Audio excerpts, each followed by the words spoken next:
+1 കെമിസ്ട്രിയിലെ chapter number 4 chemical bonding എന്ന ചാപ്റ്ററിന്റെ അവസാനത്തിൽ ഡിസ്കസ് ചെയ്തിട്ടുള്ള molecular orbital theory. Molecular orbital തിയറിയുമായി ബന്ധപ്പെട്ട് എൻട്രൻസിന് ഒരു ക്വസ്റ്റ്യൻ ചോദിച്ചാൽ ഒന്നിങ്ങനെ നോക്കിയിട്ട് അതിന്റെ ഉത്തരം പറയാൻ പറ്റണം. ഒരു മിനിറ്റിനുള്ളിൽ നമുക്ക് ആൻസർ ബബിൾ ചെയ്ത് തീരണം. അതിനുള്ള ഒരു ട്രിക്കാണ് ഇന്നത്തെ വീഡിയോയിൽ നമ്മൾ ചെയ്യാൻ പോകുന്നത്. അപ്പൊ ട്രിക്കിലേക്ക് കടക്കും മുമ്പ് മോളിക്കുലാർ ഓർബിറ്റൽ തിയറി NCERT പരിചയപ്പെടുത്തുന്ന ഒരു രൂപത്തിലൂടെ നമുക്കൊന്ന് വെറുതെ ഒന്ന് കണ്ണോടിച്ചു പോകാം. അതിലാദ്യം നമ്മൾ ശ്രദ്ധിക്കേണ്ടത് മോളിക്കുലാർ ഓർബിറ്റൽ തിയറിയുടെ 5 പോസ്റ്റുലേറ്റുകളാണ്. അത് ഞാനൊന്ന് പറഞ്ഞിട്ട് പോകാം. ഒന്ന്, electrons of A molecule R arranged in molecular orbitals. ഒരു ആറ്റത്തിന്റെ ഇലക്ട്രോൺസ് എവിടെയാണ് അറേഞ്ച് ചെയ്തിരിക്കുന്നതെന്ന് ചോദിച്ചാൽ നമ്മൾ പറയും അറ്റോമിക് ഓർബിറ്റലിലാണെന്ന്. എന്നതുപോലെ ഒരു മോളിക്യൂളിന്റെ ഇലക്ട്രോൺസ് എവിടെയാണെന്ന് ചോദിച്ചാൽ നമ്മൾ പറയേണ്ടത് മോളിക്കുലാർ ഓർബിറ്റൽസിലാണ് എന്നതാണ്. അതാണ് first point. Electrons of A molecule R arranged in molecular orbitals as the electrons of an atom are arranged in atomic orbitals. രണ്ടാമത്തെ പോസ്റ്റുലേറ്റ് മോളിക്കുലാർ ഓർബിറ്റൽസ് എങ്ങനെ ഉണ്ടായി എന്നതിന്റെ ഉത്തരമാണ്. Molecular orbitals are formed by combination of atomic orbitals. എടാ മക്കളെ, molecule എങ്ങനെയാണ് ഉണ്ടായത്? Molecule ഉണ്ടായത് കോമ്പിനേഷൻ ഓഫ് ആറ്റംസ് കൊണ്ടാണല്ലോ. ആറ്റങ്ങൾ കൂടി ചേർന്നാണല്ലോ മോളിക്യൂൾ ഉണ്ടായത്. അപ്പൊ മോളിക്കുലാർ ഓർബിറ്റൽ എങ്ങനെ ഉണ്ടായി? അറ്റോമിക് ഓർബിറ്റൽസ് കൂടി ചേർന്ന് മോളിക്കുലാർ ഓർബിറ്റൽസ് ഉണ്ടായി. രണ്ടാമത്തെ പോസ്റ്റുലേറ്റ് തീർന്നു. മൂന്നാമത്തെ postulate atomic orbitals are monocentric and molecular orbitals are polycentric. നാലാമത്തെ postulate there are 2 types of molecular orbitals. First one bonding molecular orbital and second one is anti-bonding molecular orbital. Bonding molecular ഓർബിറ്റലിനും anti bonding molecular ഓർബിറ്റലിനും ഓരോ examples ഞാൻ ഇവിടെ എഴുതുന്നുണ്ട്. BMO എന്ന് പറഞ്ഞാൽ bonding molecular orbital. Example σ1s, σ2s etcetera. Anti bonding molecular ഓർബിറ്റൽസിന് σ*1s, σ*2s etcetera. അതായത് സ്റ്റാർ ഉണ്ടെങ്കിൽ നമ്മൾ ഇനി അയാളെ ഏതിൽ പെടുത്തും? ആന്റി ബോണ്ടിങ് മോളിക്കുലാർ ഓർബിറ്റലിൽ പെടുത്തും. സ്റ്റാർ ഇല്ലെങ്കിൽ അയാള് ബോണ്ടിങ് മോളിക്കുലാർ ഓർബിറ്റലായിട്ട് മനസ്സിലാക്കും. അഞ്ചാമത്തെ പോസ്റ്റുലേറ്റ് ഒന്ന് നോക്കാം. Energy of anti-bonding molecular orbital is higher than energy of bonding molecular orbital. Bonding molecular orbital ആയ σ1s anti bonding molecular orbital ആയ σ*1s ഇവരെ രണ്ടുപേരെയും നമ്മളൊന്ന് കമ്പയർ ചെയ്ത് നോക്കിയാൽ ആർക്കാണ് എനർജി കൂടുതൽ ഉണ്ടാവുക? ആന്റി ബോണ്ടിങ് മോളിക്കുലാർ ഓർബിറ്റൽ ആയ σ*1s എനർജി കൂടുതൽ ഉണ്ടാവുക. അപ്പൊ ഇലക്ട്രോൺസിനെ നമ്മൾ ഫില്ല് ചെയ്യുമ്പോൾ എനർജി കൂടുതലുള്ള ആൾക്കാണോ കുറവുള്ള ആൾക്കാണോ ആദ്യം കൊടുക്കേണ്ടത്? എനർജി കുറവുള്ള ആൾക്കാണ്. ഓഫ് ബാ പ്രിൻസിപ്പിൾ. അപ്പൊ എനർജി കുറവായിരിക്കാണ് ബോണ്ടിങ് മോളിക്കുലാർ ഓർബിറ്റൽ. അപ്പൊ എനർജി കുറവായതുകൊണ്ട് ഇലക്ട്രോൺസിന്റെ ഫില്ലിംഗ് ആദ്യം നടക്കുന്നത് ബോണ്ടിങ് മോളിക്കുലാർ ഓർബിറ്റലിലാണ്. എന്നിട്ട് മാത്രമേ ആന്റി ബോണ്ടിങ് മോളിക്കുലാർ ഓർബിറ്റലിലേക്ക് ഇലക്ട്രോൺസ് കൊടുക്കൂ. ഇത്രയും കാര്യങ്ങൾ ബേസിക് ആയിട്ട് വെറുതെ ഒന്ന് അറിഞ്ഞിരിക്കേണ്ട കാര്യങ്ങൾ. നമുക്കിനി ഇതിന്റെ എനർജിയുടെ ഓർഡർ ഒന്ന് പരിശോധിച്ച് നോക്കാം. അപ്പൊ മക്കളെ, അറ്റോമിക് നമ്പർ 1 മുതൽ 10 വരെയുള്ള ആളുകളെ ഞാൻ ബോർഡിൽ എഴുതിയിട്ടുണ്ട്. Hydrogen, helium, lithium, beryllium, boron, carbon, nitrogen, oxygen, fluorine, neon. അവരുടെ അറ്റോമിക് നമ്പർ 1, 2, 3, 10 വരെ ഞാൻ എഴുതിയിട്ടുണ്ട്. ഇനി ഞാൻ ചെയ്യാൻ പോകുന്നത് ഈ 10 ആളുകളെയും ഞാൻ ഡൈ ആറ്റം ഉള്ള മോളിക്യൂൾ ആക്കാൻ പോവാണ്. എന്ന് പറഞ്ഞാൽ എല്ലാവർക്കും ചൂട്ട് കൊടുക്കാൻ പോവാണ്. അപ്പൊ എങ്ങനെ ഉണ്ടാവും? H2, He2, Li2, Be2, B2, C2, N2, O2, F2, Ne2 എല്ലാം ഞാൻ 2 ആക്കി. ഇങ്ങനെ ഒരു മോളിക്യൂൾ ഉണ്ട് എന്നല്ല അതിനർത്ഥം. ഇങ്ങനെ ഒരു മോളിക്യൂൾ ഉണ്ടെങ്കിൽ അയാളെ കുറിച്ച് എന്തൊക്കെ നമുക്ക് പഠിക്കാൻ പറ്റും എന്നതാണ് മോളിക്കുലാർ ഓർബിറ്റൽ തിയറി. ഇപ്പൊ ഒരു ഉദാഹരണം പറയാം. Ne2 എന്ന് പറഞ്ഞ് ഞാനിപ്പോ എഴുതി വെക്കുന്നത് അങ്ങനെ ഒരാളുണ്ടോ എന്ന് ചെക്ക് ചെയ്യാനാണ്. അങ്ങനെ ഒരാളുണ്ട് എന്ന് നമ്മൾ തീരുമാനത്തിൽ എത്തിയിട്ടില്ല. നമുക്കറിയാം Ne2 എന്ന് പറയുന്ന ഒരു മോളിക്യൂൾ ഇല്ല എന്ന് നമുക്കറിയാം. അത് നമ്മൾ മോളിക്കുലാർ ഓർബിറ്റൽ തിയറി പ്രകാരം തെളിയിക്കാൻ പോവാണ്. അപ്പൊ അതിനെക്കുറിച്ച് പഠിക്കാനാണ് ഞാൻ വെറുതെ ഇങ്ങനെ എഴുതി വെച്ചു എന്ന് മാത്രം. ഇനി ഞാൻ ഇതിലേക്ക് എഴുതാൻ പോകുന്നത്, ഇത് അറ്റോമിക് നമ്പർ ആണ്. ഇനി ഞാൻ എഴുതാൻ പോകുന്നത് നമ്പർ ഓഫ് ഇലക്ട്രോൺസ് ആണ്. നമ്പർ ഓഫ് ഇലക്ട്രോൺസ്, അതായത് H എന്ന് മാത്രം ഞാൻ പറഞ്ഞാൽ അതിൽ ഒരു ഇലക്ട്രോൺ ഉണ്ടായിരുന്നു. നിങ്ങൾക്കറിയാം. H2 എന്ന് ഞാൻ പറയുമ്പോൾ അതിൽ 2 ആറ്റം വന്നതുകൊണ്ട് 2 ഇലക്ട്രോൺ ആയി. അപ്പൊ ഇതിവിടെ നമ്പർ ഓഫ് ഇലക്ട്രോൺസ് 2. ഹീലിയം, ഒരു ഹീലിയത്തിൽ 2 എണ്ണമാണ്, 2 ഹീലിയത്തിൽ 4 എണ്ണം. അതായത് അറ്റോമിക് നമ്പറിന്റെ ഡബിൾ എന്തുണ്ടാകും? നമ്പർ ഓഫ് ഇലക്ട്രോൺസ് ഉണ്ടാകും. അപ്പൊ അതുകൊണ്ട് ഞാൻ പെട്ടെന്ന് എഴുതിയിട്ട് പോവാണ്. 2, 4, 6, 8, 10, 12, 14, 16, 18, 20 നമ്പർ ഓഫ് ഇലക്ട്രോൺസ് അറ്റോമിക് നമ്പറിന്റെ ഡബിൾ ആയിരിക്കും. ഇനി നിങ്ങൾക്കറിയാം ഇതിന്റെ electronic configuration. Molecular orbital theory പ്രകാരമുള്ള ഇലക്ട്രോണിക് കോൺഫിഗറേഷൻ എഴുതേണ്ടത് 2 പാർട്ടായിട്ടാണ്. അതായത് അപ് ടു നൈട്രജൻ, നൈട്രജൻ വരെ ഒരു ടീമും എബവ് നൈട്രജൻ, നൈട്രജന് ശേഷം വേറെ ഒരു ഓർഡറുമാണ് നിങ്ങൾക്ക് പഠിക്കാനുള്ളത്. അപ്പൊ നമുക്ക് ഓരോന്നൊന്ന് ചെക്ക് ചെയ്ത് നോക്കാം. ആദ്യം ഞാനിവിടെ എഴുതാൻ പോകുന്നത് അപ് ടു നൈട്രജന്റെ ഓർഡറാണ്. അപ് ടു നൈട്രജൻ എന്ന് പറയുമ്പോൾ നിങ്ങൾക്കറിയാം നൈട്രജൻ എന്ന് പറഞ്ഞാൽ 14 ഇലക്ട്രോൺ ആണല്ലോ മാക്സിമം വരുന്നത്. അപ്പൊ അപ് ടു നൈട്രജൻ എന്ന് പറഞ്ഞാൽ അതിന്റെ അർത്ഥം ഇലക്ട്രോൺസിന്റെ എണ്ണം 14ന് ഈക്വലോ അതിനേക്കാളും താഴെയോ എന്നാണ് അതിനർത്ഥം. അപ് ടു നൈട്രജൻ എന്ന് പറഞ്ഞാൽ ഈ ആളുകളാണല്ലോ. അപ്പൊ 14 വരെ ഉള്ള ആളുകൾ എന്ന് പറഞ്ഞാൽ 14 ഈക്വൽ ആകാം അല്ലെങ്കിൽ അതിനേക്കാളും താഴെയാകാം. അതാണ് അപ് ടു നൈട്രജൻ എന്നുള്ളത് ഞാൻ ഉദ്ദേശിക്കുന്നത്. രണ്ടാമത്തെ ടീം എബവ് നൈട്രജൻ എന്ന് പറയുന്ന ടീമാണ്. എബവ് നൈട്രജൻ, അപ്പൊ ഞാനത് അവിടെ എഴുതി വെച്ചിട്ടുണ്ട്. എബവ് നൈട്രജൻ, എബവ് N2, നൈട്രജന് ശേഷം. അപ്പൊ ഞാനത് ബ്രാക്കറ്റിൽ ഇങ്ങനെ എഴുതി വെക്കുന്നു, 15 വരെ അല്ലെങ്കിൽ 15നേക്കാളും കൂടുതൽ.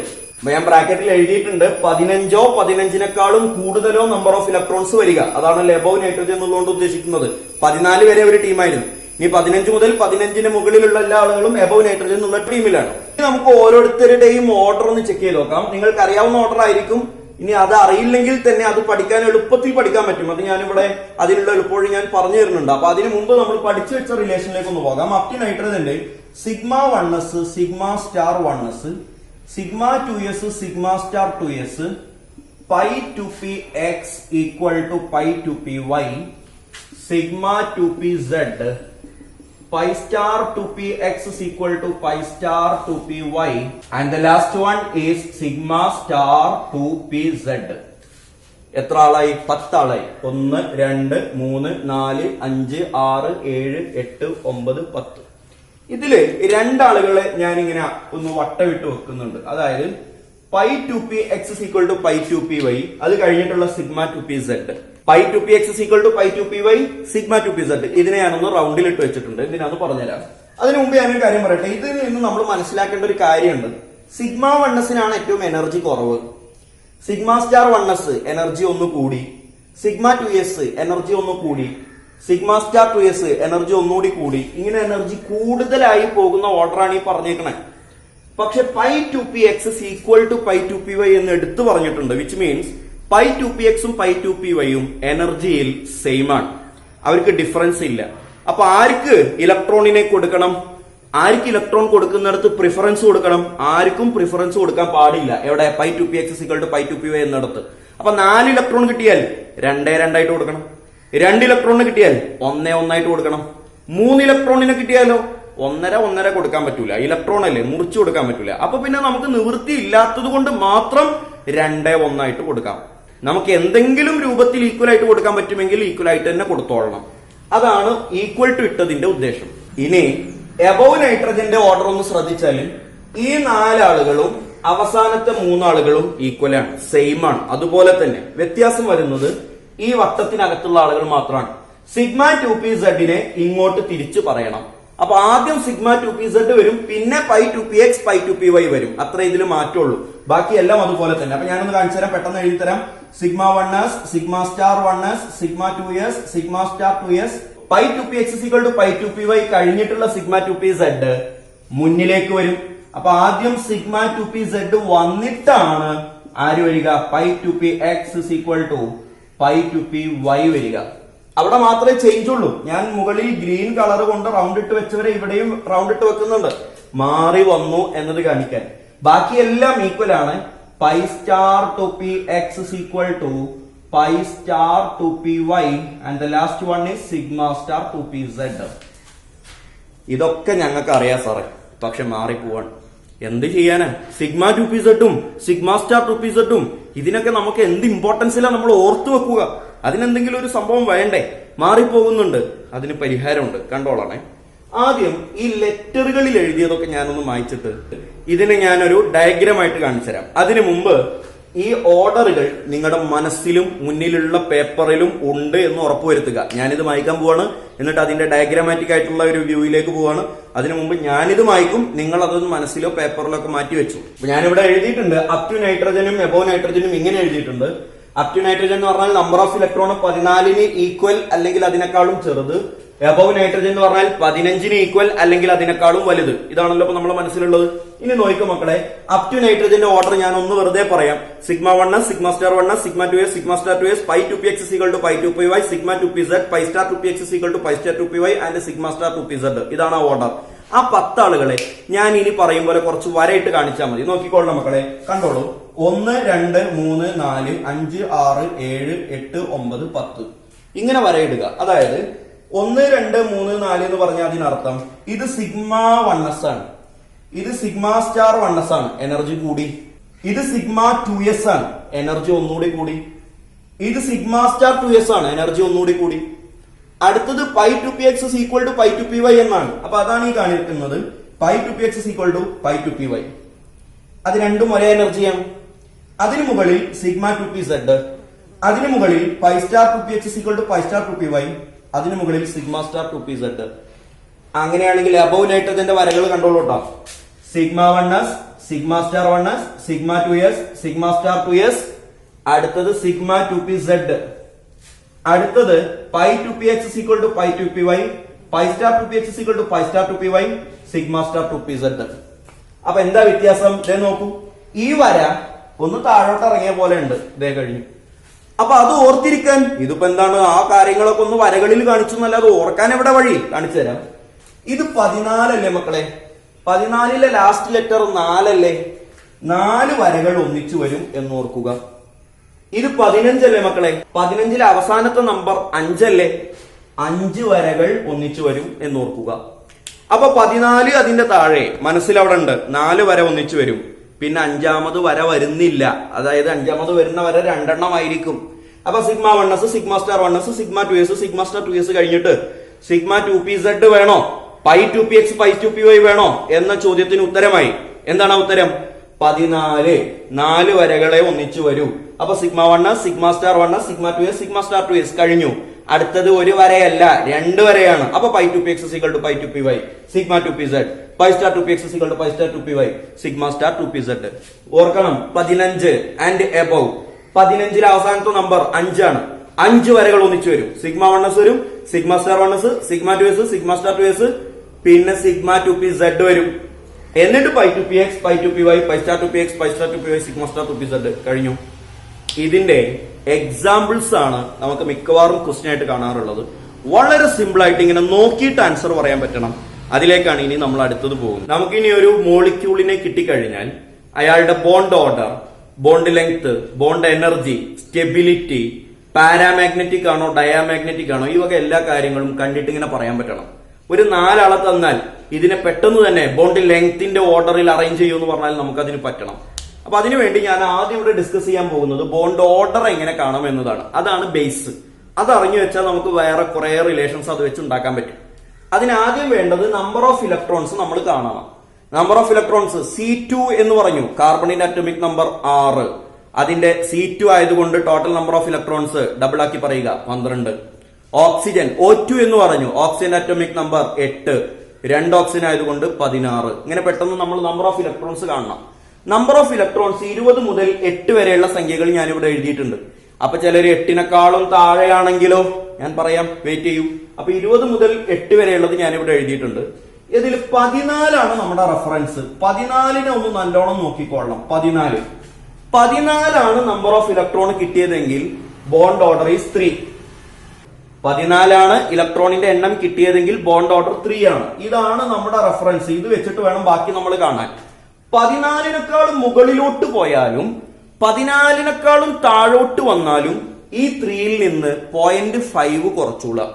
അതായത് 14ൽ നിന്ന് താഴോട്ട് 3യിൽ നിന്ന് 0.5 കുറക്കുക 2.5, 0.5 കുറക്കുക 2, പിന്നെയും 0.5 കുറക്കുക 1.5, 1, 0.5, 0.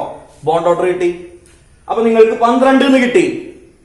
Bond order 2. എങ്ങനെ മനസ്സിലായി? 14 ആണെങ്കിൽ 3, 13 ആണെങ്കിൽ 2.5, 12 ആണെങ്കിൽ 2. മുകളിലോട്ട് പോയാലും അങ്ങനെ തന്നെ 2.5, 2, 1.5, 1.5, 0. ബോണ്ട് ഓർഡർ വളരെ പെട്ടെന്ന് കിട്ടും. അപ്പൊ ചോദിക്കുകയാണെ NE2 എന്ന് ചോദിച്ചു.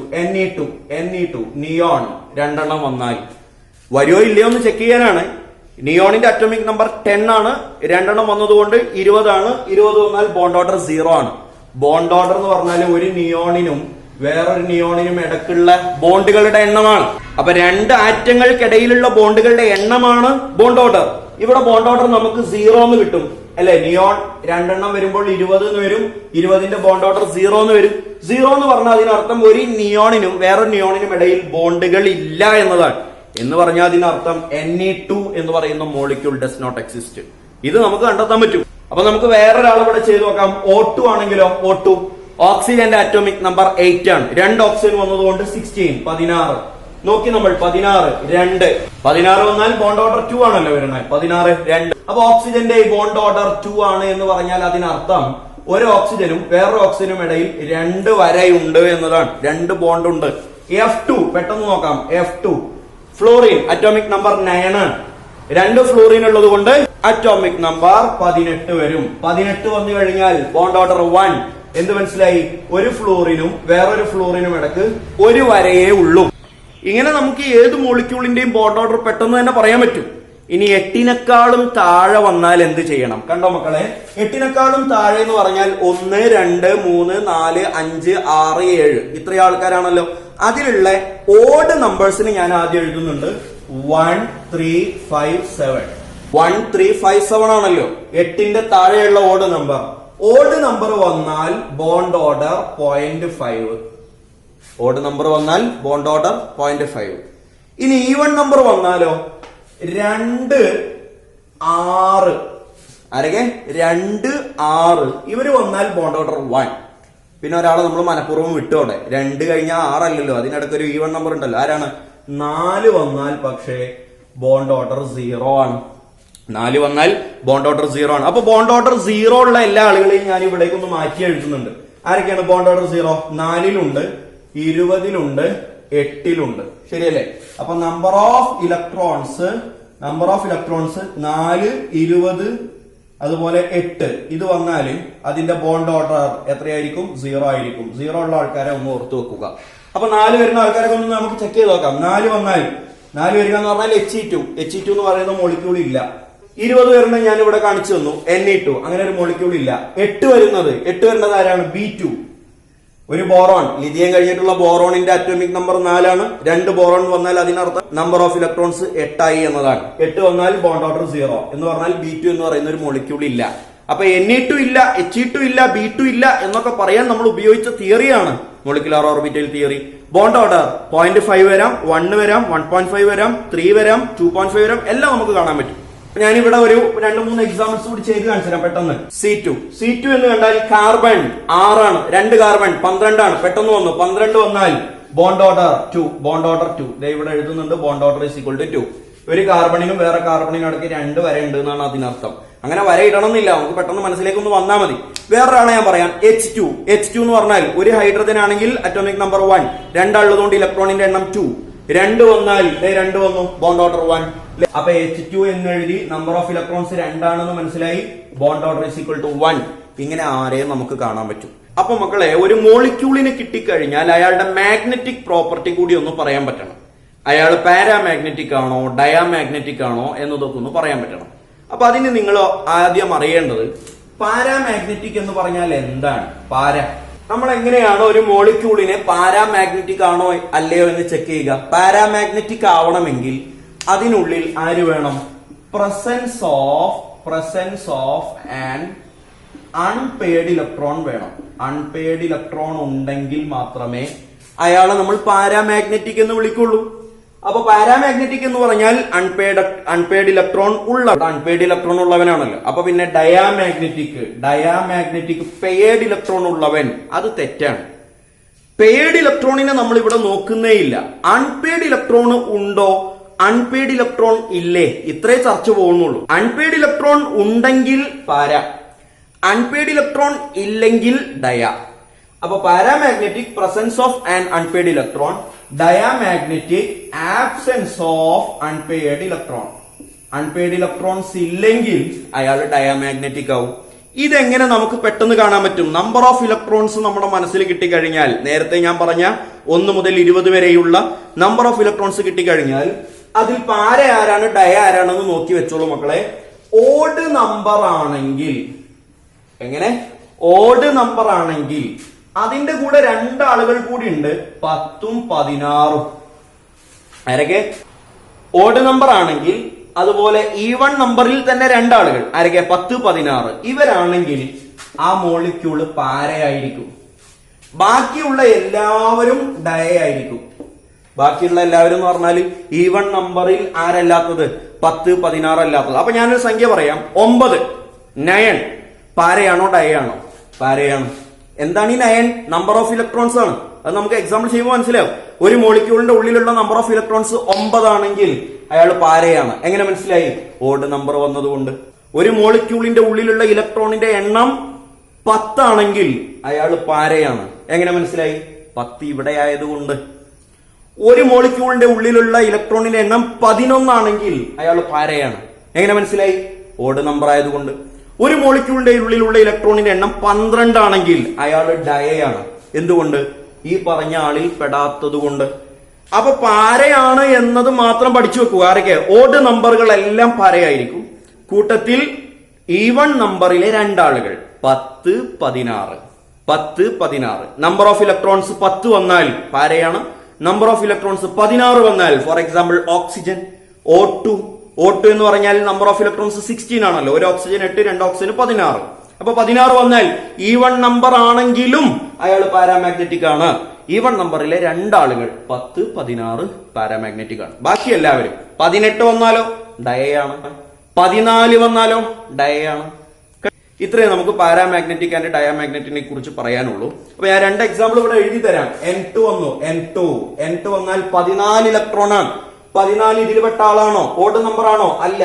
10, 16 മാത്രം നോക്കിയാൽ മതി. ഈവൺ നമ്പറുകളുടെ കൂട്ടത്തിൽ 14 അതിലില്ല. അതുകൊണ്ട് ഡയയാണ്. ബോണ്ട് ഓർഡർ എത്രയാണ്? ബോണ്ട് ഓർഡർ 14 വന്നാൽ ബോണ്ട് ഓർഡർ 3. നേരത്തെ കിട്ടിയ സാധനം നമുക്ക് ഈസി ആയിട്ട് കണ്ടെത്താൻ പറ്റും.